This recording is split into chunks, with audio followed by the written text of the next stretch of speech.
करती हैं। आज हम आपको बताएंगे इस खास शिवलिंग से जुड़े कुछ खास रहस्य और ये भी बताएंगे कि आखिर ये इतना दिलचस्प क्यों है। गुजरात के भावनगर में कोलियाक के तट से 3 किलोमीटर अंदर अरब सागर में स्थित हैं निष्कलंक महादेव। यहाँ पर अरब सागर की लहरें रोज शिवलिंगों का अभिषेक करती हैं। लोग पानी में पैदल चलकर ही इस मंदिर के दर्शन करने आते हैं।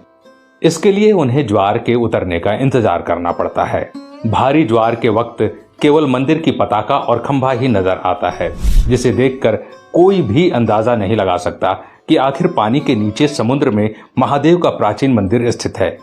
यहाँ पर शिव जी के 5 स्वयंभू शिवलिंग हैं। अब ये 5 शिवलिंग यहाँ आए कैसे?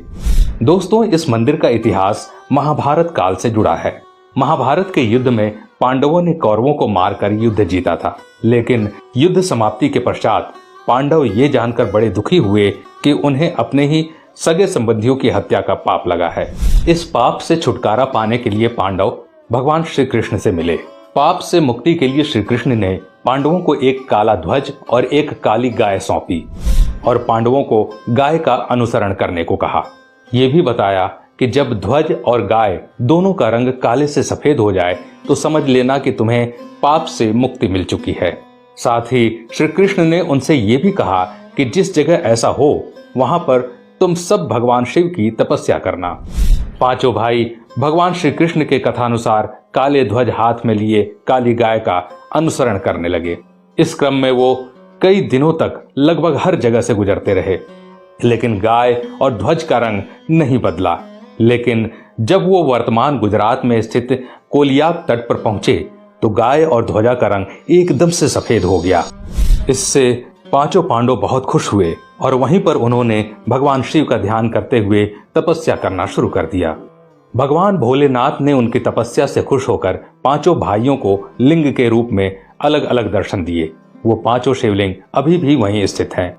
पांचों शिवलिंग के सामने नंदी की प्रतिमा भी है और पांचों शिवलिंग एक वर्गाकार चबूतरे पर बने हुए हैं। ये कोलियाक समुद्र तट से पूर्व की ओर 3 किलोमीटर अंदर अरब सागर में स्थित है। इस चबूतरे पर एक छोटा सा पानी का तालाब भी है, जिसे पांडव तालाब कहते हैं। श्रद्धालु पहले इसमें अपने हाथ पांव धोते हैं और फिर शिवलिंगों की पूजा अर्चना करते हैं, क्योंकि यहाँ आकर पांडवों को अपने भाइयों के कलंक से मुक्ति मिली थी। इसलिए इस खास मंदिर का नाम भी निष्कलंक महादेव मंदिर है।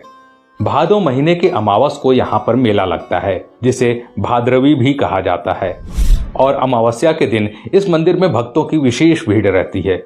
हालांकि पूर्णिमा और अमावस्या के दिन ज्वार अधिक सक्रिय रहता है, फिर भी श्रद्धालु उसमें उतर कर जाने का इंतजार करते हैं और भगवान शिव के दर्शन करते हैं। कहते हैं दोस्तों कि जब आप समुद्र तट से देखेंगे तो सिर्फ और सिर्फ आपको समुद्र के ऊपर पताका और एक खंभा दिखेगा, लेकिन जैसे ही ज्वार हटता है वो शिवलिंग और साथ ही साथ वो चबूतरा स्पष्ट रूप से दिखाई देने लगता है। दोस्तों, ऐसा भी माना जाता है कि आज तक समुद्र की लहरें न ही उस पताका को हिला पाई और न ही खंभे को और न ही शिवलिंग को, क्योंकि अरब सागर स्वयं भगवान शिव का जलाभिषेक करता है।